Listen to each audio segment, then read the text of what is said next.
Welcome to the Coffee with Karen podcast, a weekly chat show discussing everything from holistic health to current affairs from a mental, physical and spiritual perspective. Get your weekly cup of positivity with a sprinkling of woo-woo.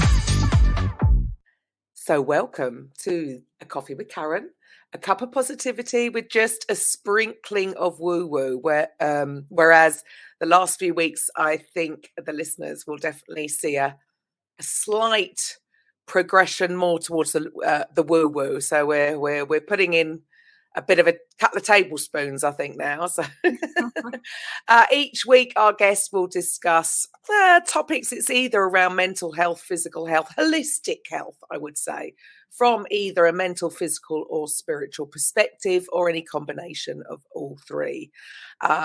Your host, my name is Karen Roberts. I personally tend to help people within this area get their business sort of off the ground. So today we have my guest. Well, I'm going to allow her to introduce herself. I would definitely say it is all three: mental, physical and spiritual, but definitely a little bit more woo-woo. So Latoya, if you could share with the listeners a little bit about who you are and what you do, and share a bit of your story, please. Sure. It's definitely a splash of woo-woo, I think, or a big dousing. But like you said, it does incorporate all three: our emotional, mental, physical and spiritual bodies. But my name's Latoya and I am a spiritual mentor and also intuitive healer. I guess all of this started through my own personal journey. So I was raised in a family and in a childhood where I never felt like I fit. I didn't have a voice. I was always questioning, like just wondering, there had to be more. My mom and I didn't connect. My dad and I didn't connect. It was a really lonely place. So I started to seek externally outside of that. That led me to abusive relationships. So pregnancy trauma, birth trauma, sexual assault, rape, all kinds of, I guess, big teachings that I can reflect upon now.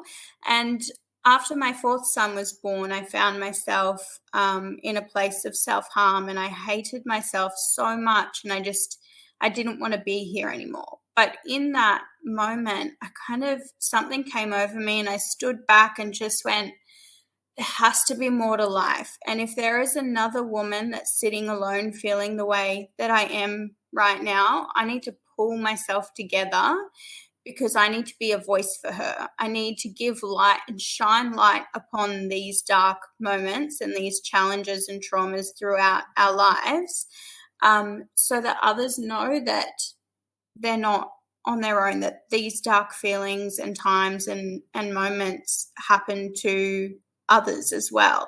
So I did, and I've spent the past 6 years in shadow work and in a child healing, and I've gone from a place of such self-hatred to the most liberating and freeing unconditional love of who I am.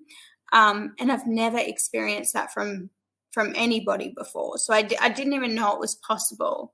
So now I've made that my path and my purpose, and I help mentor women who are struggling, who can't seem to find a light or a way out of a situation, or don't understand why they keep calling in the same relationships or the same friendships or the same exchanges.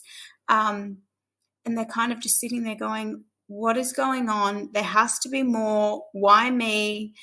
And I guess we go to the roots of our healing journeys. So from a spiritual perspective, we go all the way back to our inner child, and we dissect all of those conditioned beliefs, the stories that subconsciously play in our mind that we've been told up until this point, and we're not even aware of. It's just that voice going in the back of our minds. So we go through that, but from a mirrored perspective as well. Wow. So, yeah. And it's what I find interesting. a little bit sad, but interesting that this does, it happens more often than not, right? There are lots of women out Yeah. there that have gone through similar struggles, and it's interesting that a lot of people are sort of coming to this idea that this work needs to be done, Yes. although it's not something that's going to be pleasant facing it in the beginning, but it is necessary because, I mean, what is it? I think the other day we have something around 60 to 70,000 thoughts a day.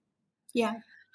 And they reckon 95% of those are probably the same thoughts that we had yesterday.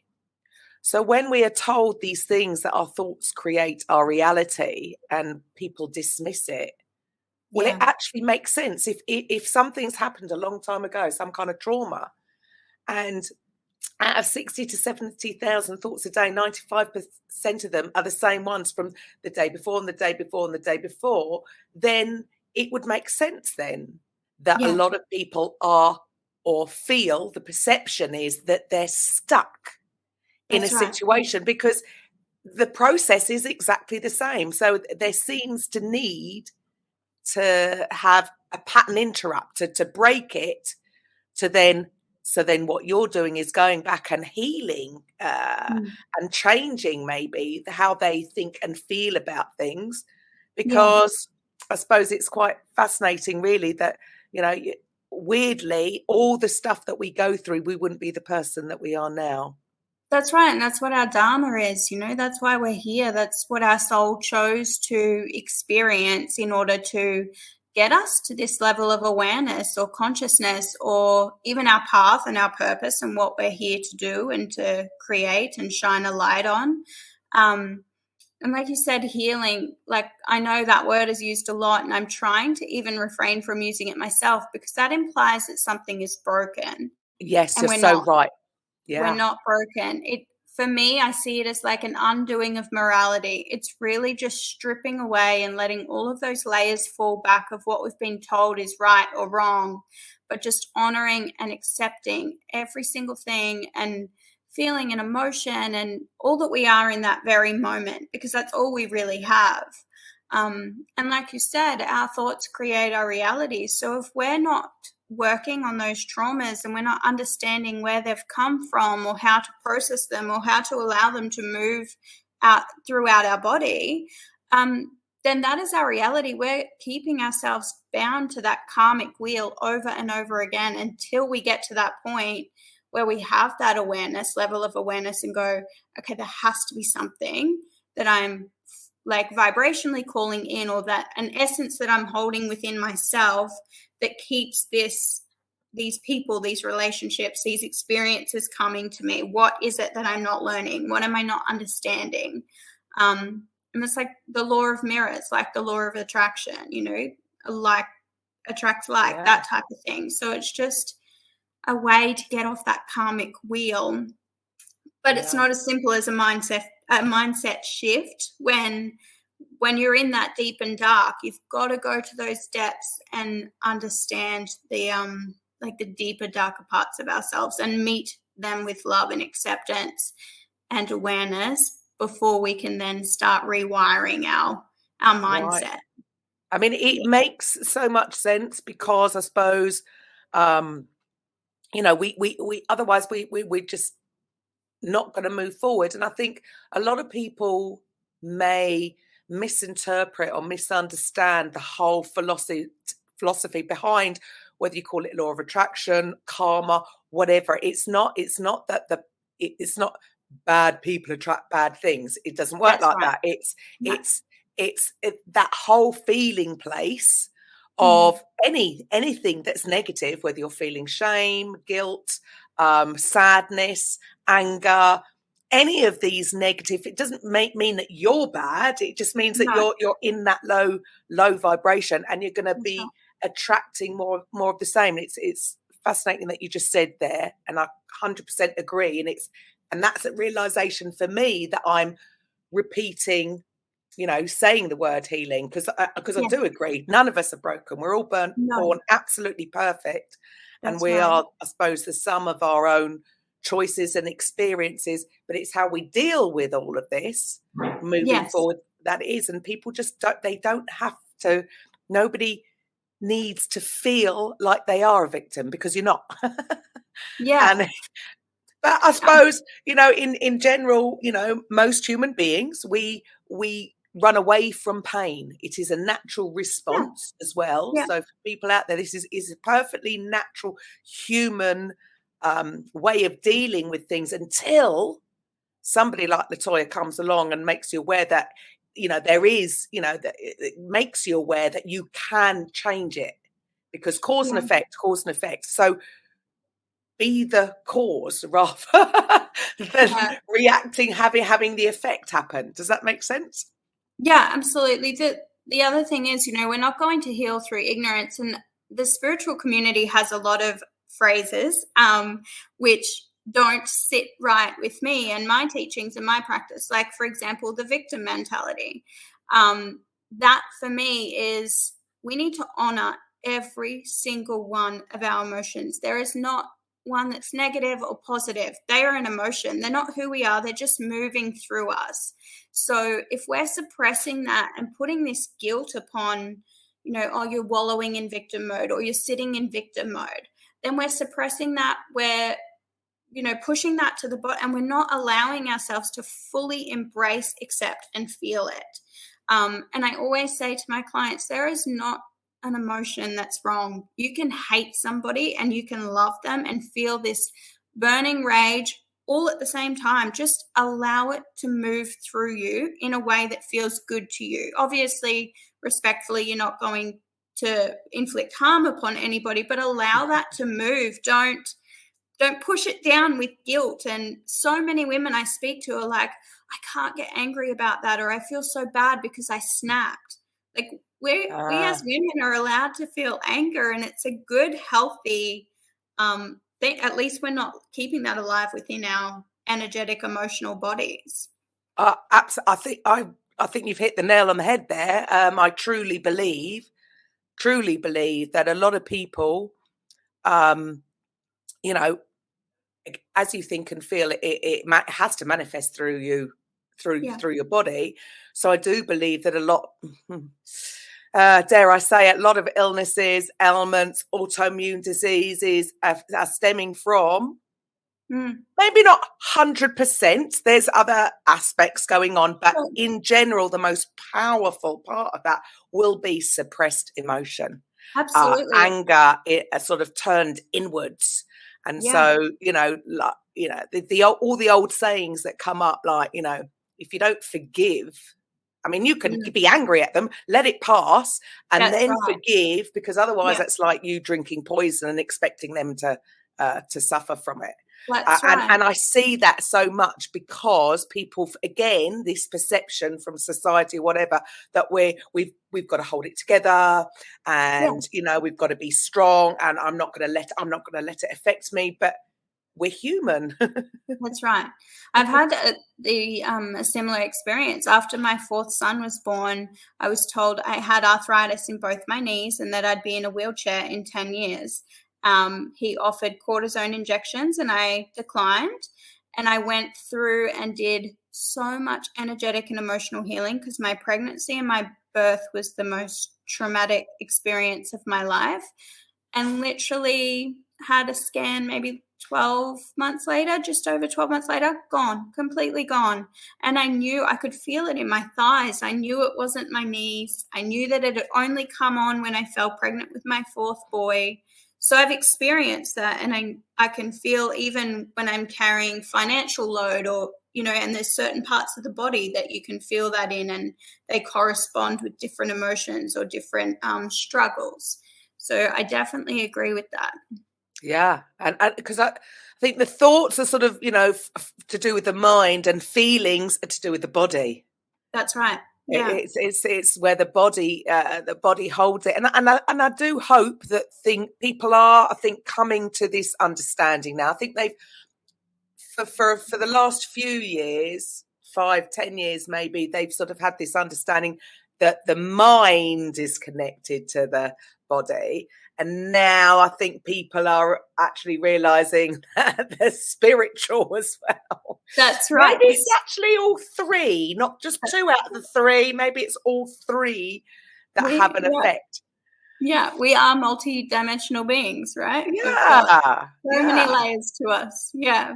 And yes, it is, I suppose, and maybe it is probably more of a cultural thing, and probably not for everyone around the world, but definitely Brits, Australians, Americans. Brits maybe more. This whole stiff upper lip malarkey has been going on for way too long, where it's that it's not proper to show any kind of emotion, and it does seem such a shame because there's women are going to be suffering, and men. It's not just the women, but in general with this kind of thing.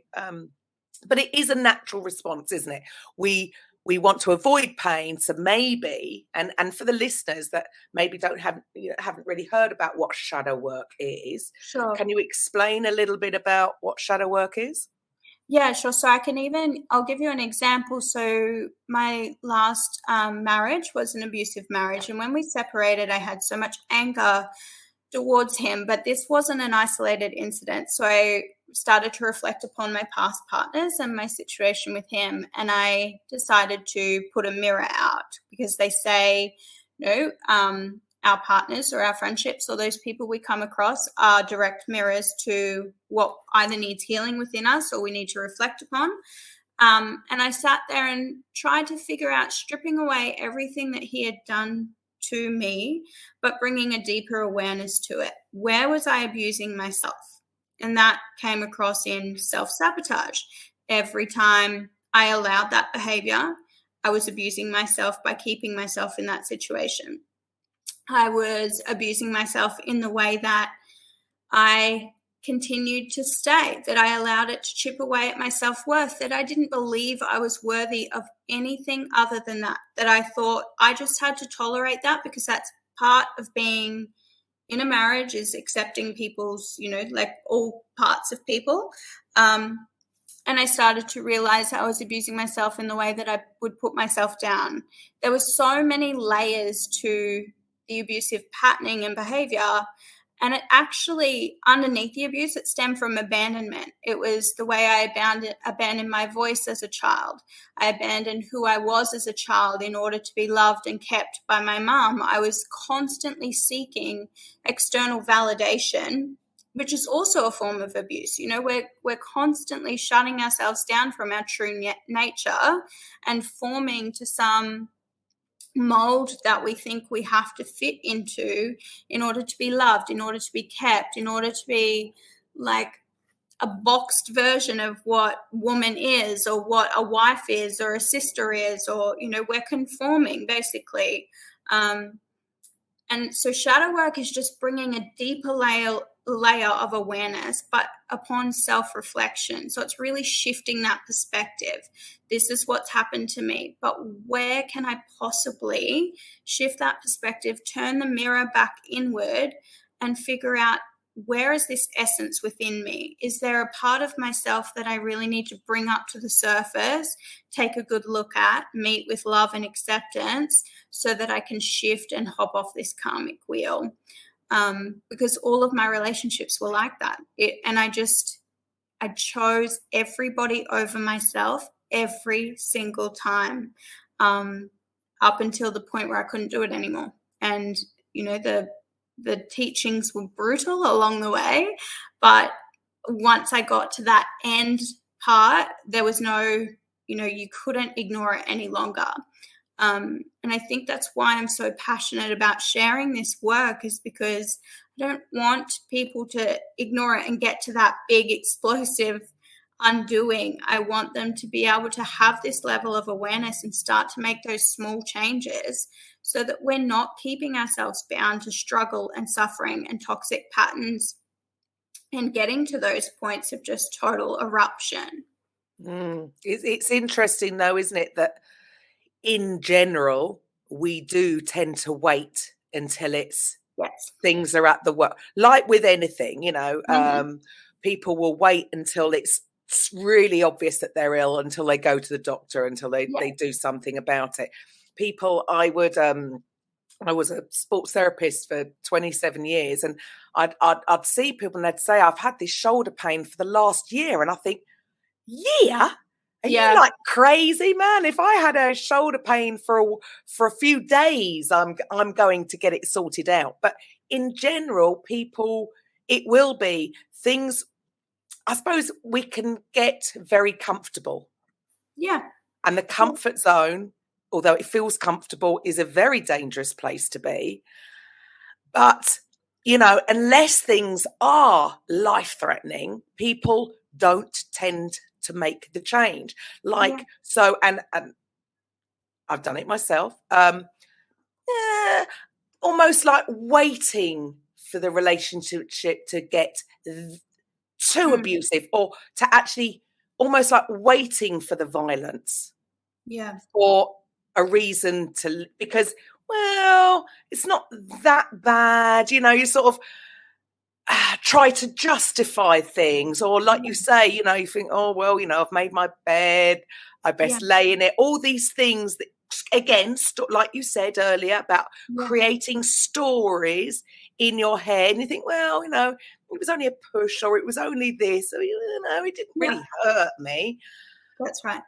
And it's crazy when you're out of it. Obviously, looking back in, you think, why did I stay? But it does seem to be that as human beings, we have this terrible habit of waiting until things are really at their lowest point, until it's almost like, make that decision that you are worth more, rather than waiting till you're absolutely on the floor until you make a decision. But it seems to be in the just making the decision. That's when things change. Yeah, but the foundation of it is just our self-worth. And like you said, we have to hold those beliefs that we are infinite beings, and everything that we desire is available to us. We don't have to settle, sacrifice, sabotage. It really comes back to a relationship with self. And if you believe that you are worthy of more, or you believe in that relationship that you crave and you desire, then that's the vibration you're putting out there. But as and that's why I say we go all the way back to the roots and figure out why we are this way and where it has come from. Because we come here with that confidence, with that power, with that knowing, and then we are conditioned and, for better lack of the word, domesticated, right? Yeah, to believe, chipped away. That's it. Yeah. And then we carry that through with us as adults, and we sit there and then we start to doubt ourselves. We question ourselves. We sit there and go, oh, yeah, but he said he didn't really get that angry. Maybe he didn't get angry. Maybe I was overreacting, and again, it comes back to that worth, that doubt, and it is. And that's why this work is so important, because you are the foundation. Like, you are the creator. So if we don't invest our time in that, and so many of my clients have said this at the beginning, they go, oh, I really want to do it, but I just don't have the time. Oh. Okay, so you put time where you want success. You put time into what's of value and importance to you. If you want to keep going around on that karmic wheel, that's obviously not of importance to you right now. But I always say that you create time. Time is available to you.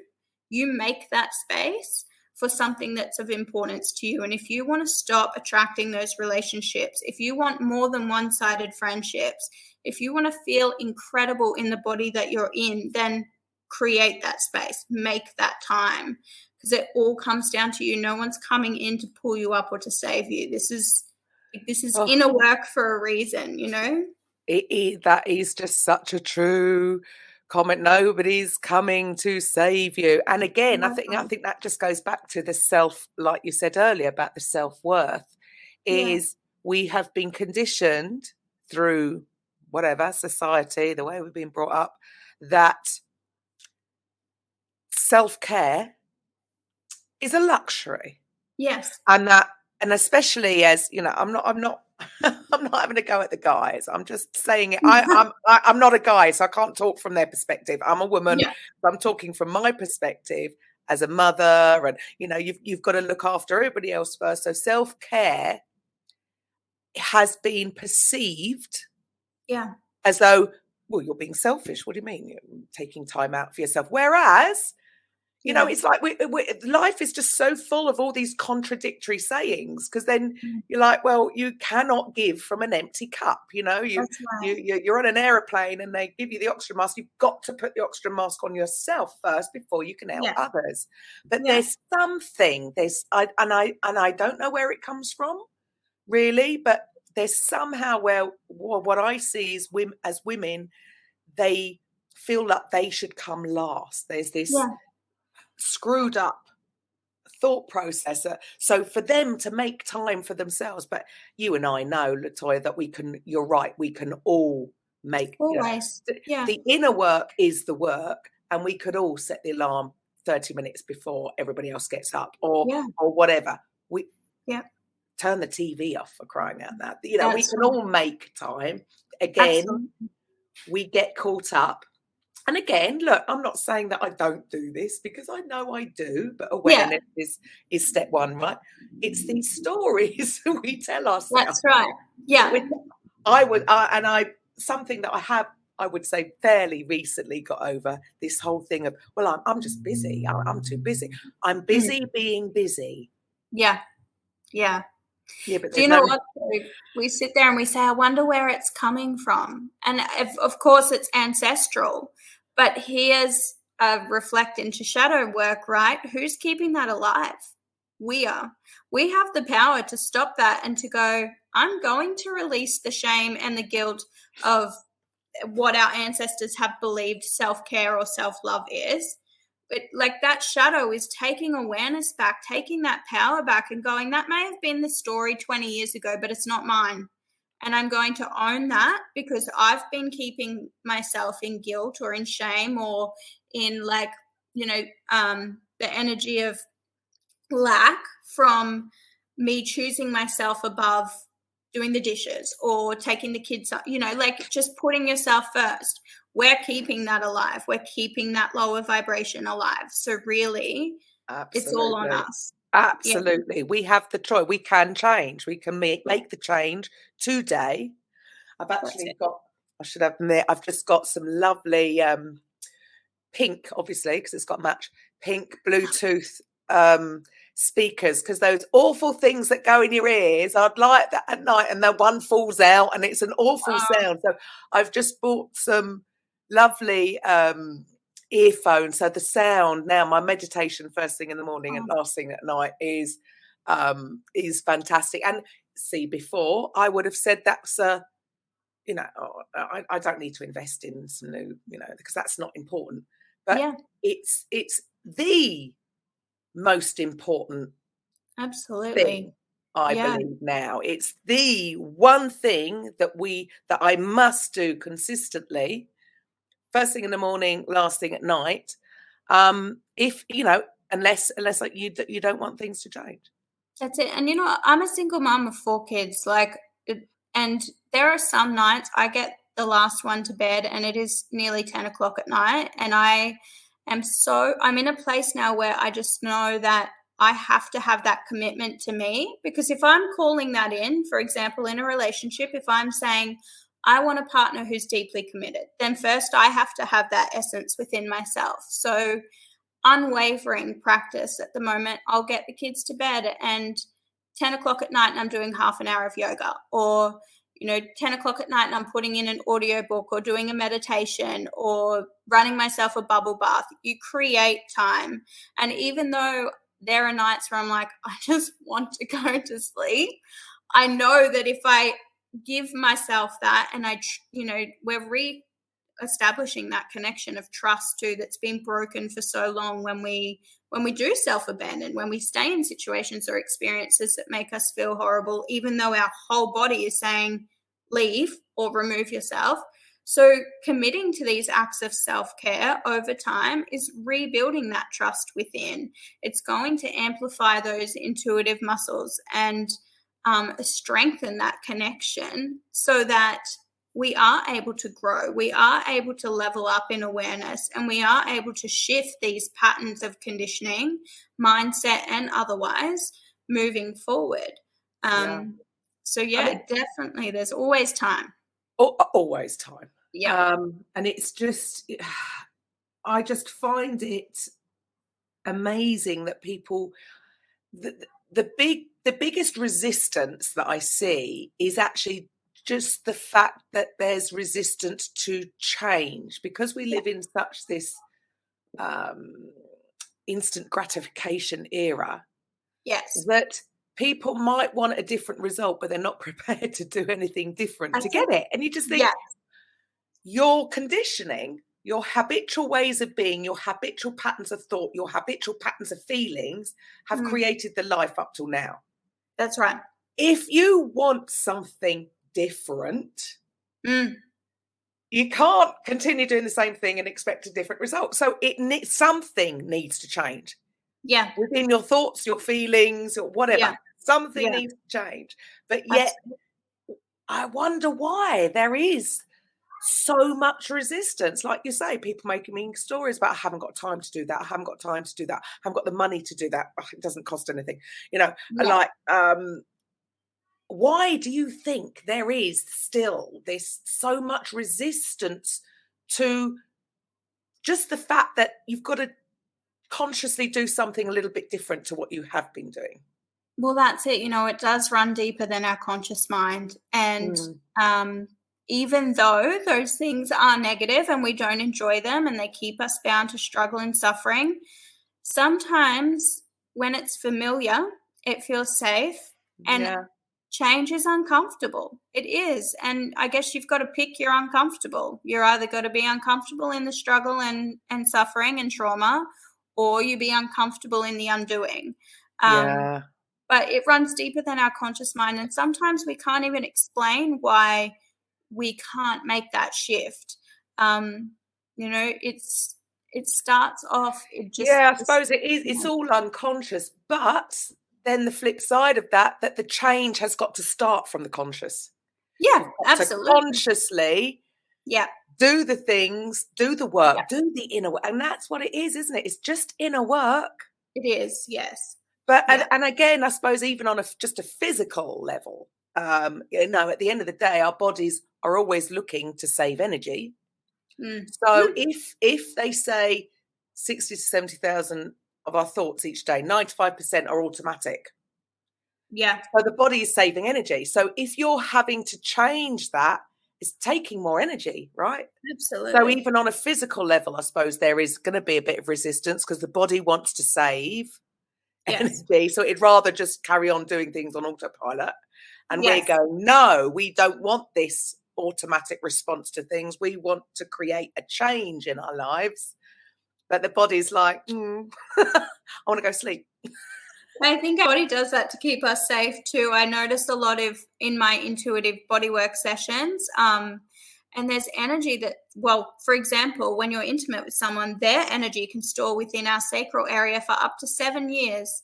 And that could be their pain, their struggle, their suffering. They may have been having a bad day that night that we were intimate, and we're exchanging that energy, and it can store within our bodies, for up to 7 years.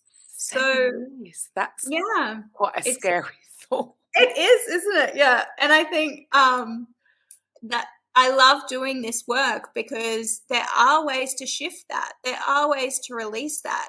It's just, again, that awareness and creating that space and that commitment to you and the work and that desire, because deep down you know there's more. You know there's more to life. You do desire change, but for whatever reason, again, comes back to that worth. We don't, for whatever reason, believe that we can obtain that, or that we will ever find that person, or that we will ever make that amount of money. And our mindset is putting those blocks and limitations upon our reality when that's not who we are at all. So that's why always starting with that like shadow awareness and that shadow self, and then that ripples into mindset, and it makes it so much easier to progress from there. I remember when I was in my deepest, darkest pit, I started reading self-help books, and it actually ignited my anger because I was reading all of these like positive mantras and meditating and all this stuff. And I was like going, what is wrong with me? There is no way that this is going to shift the pain that I'm feeling right now or the darkness that I'm sitting in. I didn't want to exist on this earth anymore. So me looking at myself in the mirror and saying, life is beautiful, it's not going to work. No. Affirmations will only work if they feel true to you. There and you that's go. Where, That's is the bottom line, isn't it? That's it.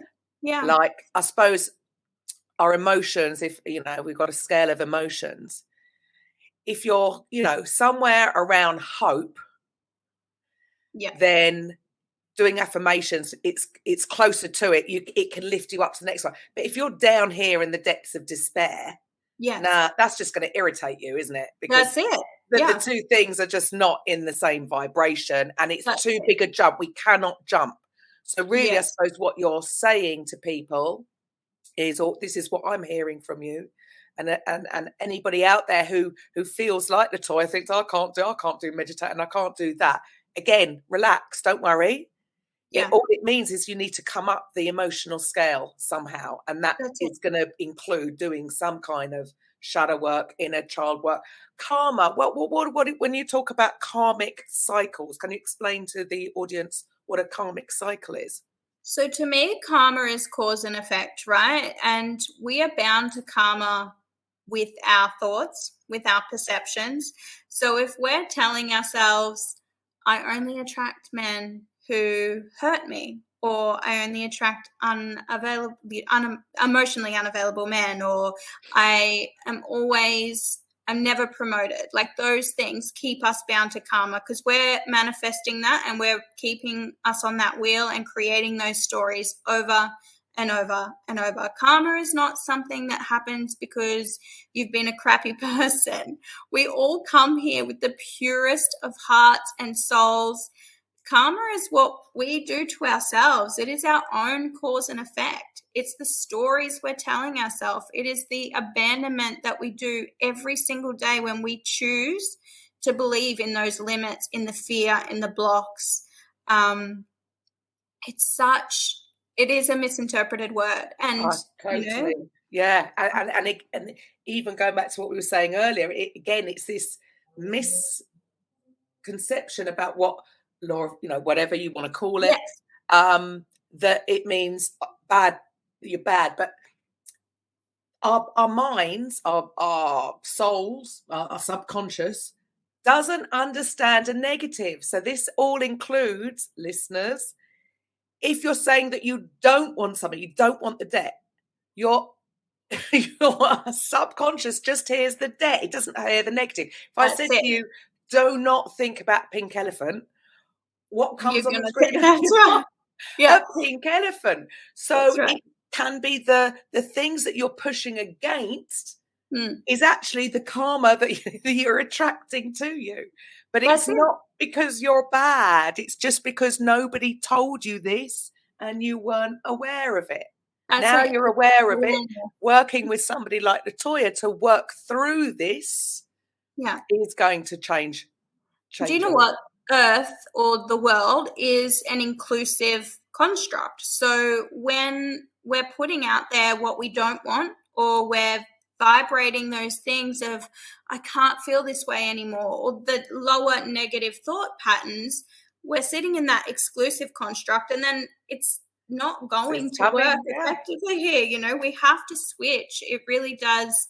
But like I said, it's not as simple as mindset. And that's why it is so important to sit in those depths and honor those darker emotions that come through, not as an embodiment, but just as an observer, and feel them and allow them to move through you. It's so, so important, so that you can get to that space. Your body's releasing and shedding those energies, and it's going to make it easier for you to rewrite those stories that are going on in the subconscious. 100%. Otherwise, they're just going to come back. That's it. Yeah. If we don't heal through ignorance. If you suppress them, they're only going to come back up to the surface. So you think you're blocking it, but you're not. So what I'm hearing from you is then again, it is, and this is what I think even I misunderstood for a long time, thinking it's all about thought. It's all about the feeling. Yes. It's all about the feeling. Yeah. So yes, it's obviously not comfortable to sit in an uncomfortable feeling. But as you said, if it's, we're not saying, stay there, and get depressed and, need medication to get you out of it. It's a fine line, isn't it? I suppose it's because the more you push against, the more you attract it to. So the more you can allow it, it too will pass. It's just a feeling. And then you're feeling it through your body and you're getting rid of it so you don't have to feel it again. If you allow it to move. Yeah. The world is fantastic. No, it's not. That's it. Yeah. Yeah. That's just proving more self-disconnect too, because you are literally lying to yourself. You're going against, and that's why affirmations have to feel true, because if they don't, you're creating further that ripple of disconnect, of self-abandonment, because your body and your inner being is like, you are full of crap. Like, what are you feeding me? I see it every day. Most people will say, it's interesting. Most people have this, like, so if I coach people, it's more business, but they'll, I don't know, for some reason, 6 figures is always the thing they want to go to. But I'm like, but if you've never earned more than 30,000 a year, your subconscious is saying to you, who do you think you are? Don't be so silly. You've never earned more than that. You just think it's just not. And I'm not saying people to lower their expectations. That's not what I'm saying. But if there's too big a gap, then it's pointless. You've got to, again, I would say, you've got to do the inner work to release all of that so that you can find a way to feel how it would feel if you were making 6 figures. Yeah. So again, I suppose I'm doing it in a different way. Yes. But it's the same kind of thing, is to get rid of that, because otherwise, I don't care if you said that affirmation 500 times a day. Yeah. You ain't going to get there, because you truly, on a real subconscious level, you don't actually even believe that you can. Yeah, I always say to my clients, like, get so clear on what you want, write it down. There are no limitations. Money isn't an issue. Like, you are the creator, but then break it down into daily things. Like, say, for example, you want to be a doctor. Your day one path of action could be researching medical courses. Like, you have to break it down into ways that feel real and true to you. You can't just be like, I'm going to wake up tomorrow and the universe is going to put a PhD in my lap. Like, it's not. It doesn't work like that. Yeah. Unfortunately, there's time and space in this realm. But we have to show up with that commitment in order to show that we are ready and vibrationally on that level. And a lot of my clients come to me for relationship purposes, and they go, I'm waiting for my soulmate and I want this, that, and the other. I'm like, that's amazing. It's good to be clear. Now, embody that for you. Like, hold that essence for you. Take yourself on those dates that you want to be taken on. Like, hold yourself when you're feeling low in the way that you want someone else to hold you. If you want a committed partner, commit to you. Like, we have to have that essence within us for anything to manifest. We have to truly believe it. Put ourselves in those situations, take that action. Action is so important. It doesn't just, a lot of people hear manifestation and they kind of go, yeah, cool. Like, I'll claim it. I'll say what I want. Yeah, that's it. Yeah. Action is imperative. And I think we miss a few steps, but that's society, right? Like, our food is fast. We've got like online date. Everything is fast. Shopping is fast. So everyone wants that quick fix, that quick solution. And they kind of think that if they just put it out there, it's going to come to them. We got to move. We got to move too, Got to move to, I used to say to my daughters, look, nothing's going to happen whilst you're sat on that sofa. Yeah. Right? Yeah. Not going to happen. Things could happen. Conversations could happen if you're in the cafe. Things can happen. Some people can be attracted, but they're not coming in this house, and they're not going to come and sit on the sofa with you. My friends used to say that to me when I was like, I really just want to meet someone good, and they're like, well, mate, he's not going to knock on your door delivering your Uber. Like, just get up. You've got to get out there. You've got to get out there. Yeah. You've got to give the universe a bit of a hand. I mean, the universe will do it, but you've got to actually come in an alignment somewhere that's outside of your home. Yeah. You've got to commit to you, but also to the grander picture, to your desires, to your wants, to your needs, and hold that essence and energy within you first and foremost. Yeah, awesome. So now, did I see that you're also an author, right? So can you tell me about your book? I did. I wrote a book called Beauty in the Darkness. And this stemmed from my experience with self-help books. When I was in the thick of it, like I said, I just couldn't resonate. And I felt there was a huge gap in the market. So whilst I was going through my shadow work and my healing, I decided to write it all. And I speak in this story. I give a voice to the darker parts of us that we often silence or suppress, or we label as negative or ugly. And my whole book was all of those parts that just aren't spoken about. I talked about my struggle. I talked about suicide. I talked about abuse. I talked about my pregnancy trauma and hating my body so much. But then also it kind of morphed into the steps along the way. It wasn't, so I wrote it a few years ago, so it still wasn't to the level of awareness that I'm at now, but I think that's important, especially for people starting on the journey. Like, it was just a very honest and vulnerable share of everything I'd been through, all of the things I'd felt along the way, and then the things that came up for me whilst I was diving into those shadows too, because to be honest, shadow work should come with a disclaimer, like a very brutal disclaimer. It's dark. And I remember there were times when I sat there and the universe had stripped everything from me. I no longer spoke with my family. My husband had walked out. I lost friendships because they were toxic and unaligned. And I remember sitting there and thinking, I don't want to live anymore. And the only person I had to reach out to was a 1-800 number. And I just remember sitting there and feeling, and I wrote about it in my book, like my soul had left my body.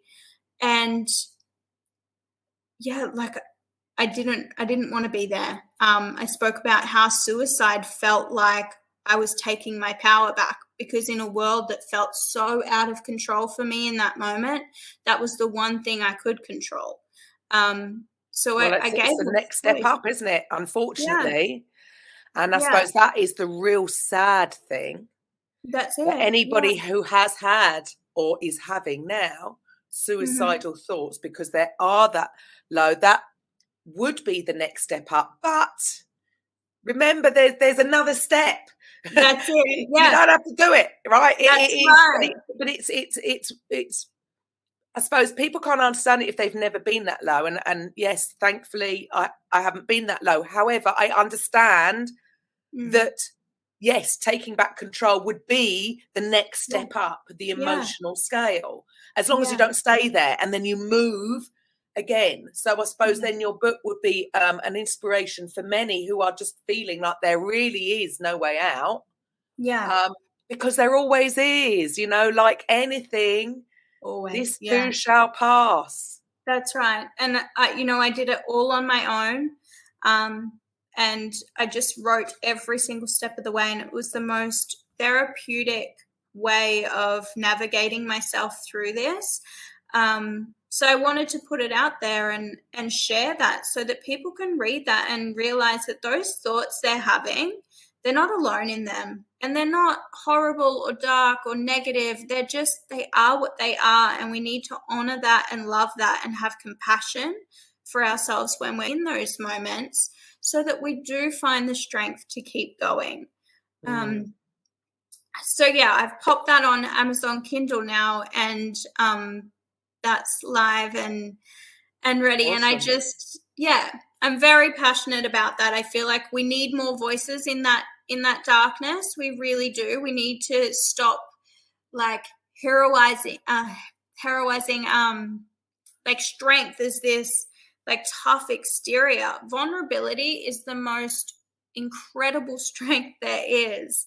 And showing up filter free and just being like, I'm not okay. And I'm struggling to get through each day. And that being a voice then, ripples into the lives of others who are feeling the same. And then we're stronger together.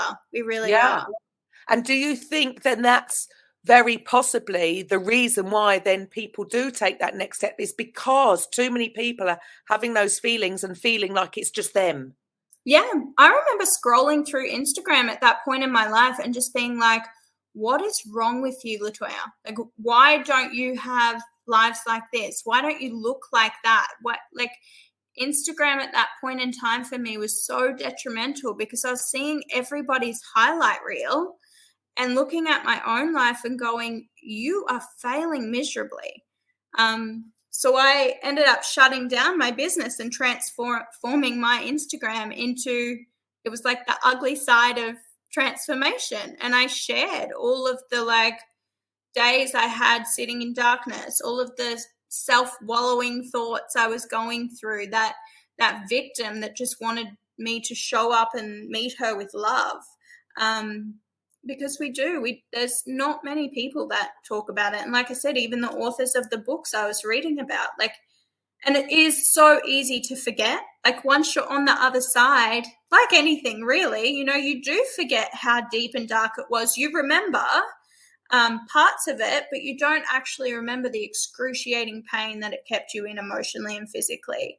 And that's why I wanted to write in the midst of it, because I didn't want to get to the other side and then just gloss over it. Yeah, which again, I suppose is a natural thing again. We are designed, we want to avoid pain. So if we've come through that and out the other side, we don't really want to talk about it. But, it is important for people out there to know that, like you say, it's not just them. No. And it's okay. It's okay to have those feelings. It is okay. Because the next step is another step out of it. Yes, it's not going to happen overnight. There is a process, but that could be the saving grace of somebody. And how awesome would that be? And just knowing that it doesn't define you. It really doesn't. All of those things that just need to move through your body don't make you who you are. We just need to sit back and observe them and meet ourselves with acceptance for each unfolding moment so that we can shift it and step into, our infinite being. Absolutely. Awesome. And so you also run a program. So can you share with the listeners a little bit about that? So it's called Infinite Goddess, and it is a 10-week soul cleanse. And basically we go through the depths of everything. We dive into our very existence, into inner child work, into shadow work. There's even a past life regression in there, which is really cool. We create a wellness plan. So that is mind, body, and soul. We deepen into our intuition.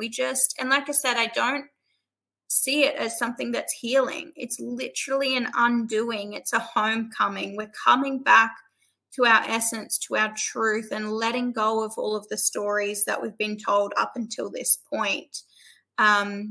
It's an infusion of everything we've spoken about tonight. But also with a little bit more woo-woo. So we do some ritual in there. We do, like I said, the past life regression. There's holistic body work. So 10 weeks of just liberating, undoing. Awesome. And so if any of the listeners, obviously I'll have all your details below if you're watching this on YouTube or in the blog, but to the listeners on the radio, if anybody wants to get in touch, how do they get in touch with you, Latoya? So my website is www.latoyajade.com, and all of the information is on there about the program and the book as well. And there's a contact us page. So if you just send an inquiry through, I can let you know when the next intake is. But Fantastic. Well, I'm when I started this show, it was really to because I think a lot of people just don't, if they've not been in this world, they've never heard of shadow, so they're just not aware. So this was really designed to try and drip feed a little bit of this stuff. And if it resonates with you, the listener, then please get in touch. I love it. Every coach or healer or whatever they want to call themselves that comes on the show has just a slightly different take on it. And I think it's just fantastic, because I'm, all for collaboration, not competition. Everybody's got a slightly different take on this. And it all works. It does. It's never going to be a one size fits all. And everybody will be at different stages on their journey. So, wouldn't it be lovely if you didn't need this kind of work? But in general, I would say 98% of the population needs to do this work. And I do think we put so much emphasis on the doing part. Yeah. And then people's perception is that us on this side of things are not doing any of the doing part. It's like, no, you're, again, misinterpretation. Misunderstanding. So hopefully some of the listeners have learned something from this, because it's about balance. And this is why the show is. This is why I do the work that I do. It is the mental, the physical, and the spiritual. It's all got to come into balance, because that's what we are in essence. We're not one or the other. That's two of one, two of them, and not of that one. It is, at the end of the day, it's all woo-woo. That's it. That's it. Yeah. If we break it down, it actually is all woo-woo. Yeah. But we've been conditioned to focus on the physical, but the physical is the result. And this is what I don't get. This is where I do feel people have totally got it wrong. Even with the cause and effect, they think that the cause is from their action. And it's not. That's the effect. Yes. Yeah. So the cause could be from doing this work, changing how you feel, getting in a good feeling place. Guess what?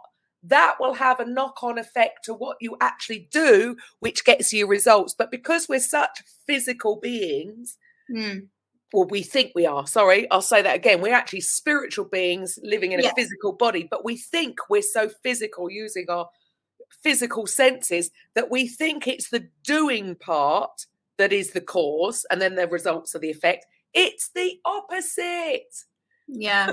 Just that shift in perspective, hey? And that's why I think when everyone has something different to deliver in this line of work, it is so important to soak up as many perspectives as you can, because one may not resonate, and then the other will vibrationally match your truth. There you go. But do you know what? But I think they're all doing the same thing. They're just explaining it different. They're just explaining it different. Actually, the bottom line, everybody's talking about, is how we feel, the importance of getting rid of cortisol. So even if they're saying it from a physical perspective, they're talking about getting rid of stress, and well, that's because cortisol in the body is having this effect on that. But actually, that will stem from how you feel. Guess what? How you feel. If you're feeling good, you will get rid of cortisol. So they're all talking about the same thing from a different point. But they might think that their way is the cause that's correct. But we know, Latoya, that it's this side of things. That is going to create the change, so that the effect will be different, and the effect to how we act. I know for a fact. I've known for years. And look, I'm just like everybody else. I can get complacent and I can drip out of it, and then I get back on track when I'm doing the inner work consistently, because I haven't perfected it, right? It's a journey. I'll never perfect it. I'll be still doing it in my 80s. So I know that when I'm doing the inner work, guess what happens? I'm more productive instinctively. Or you'd think it's instinctive, but I know that it's because I've been doing the inner work. That's right. It's a lifelong commitment. It is. When it's never finished. Yeah. And because there's so many different subjects as well that you could be, whether it's relationships or health or finance or job or career, or there's just so many different things, right? Whether it's the relationship you've got with your sister or whatever. It all needs a bit of work. So it does. Wonderful to have you on, Latoya. Thank you so much for your time. I could talk about this stuff forever, because I do think that this is the most important thing for everybody. Absolutely. For their lives. So thank you for your time. And to the listeners then, I will be back next week with...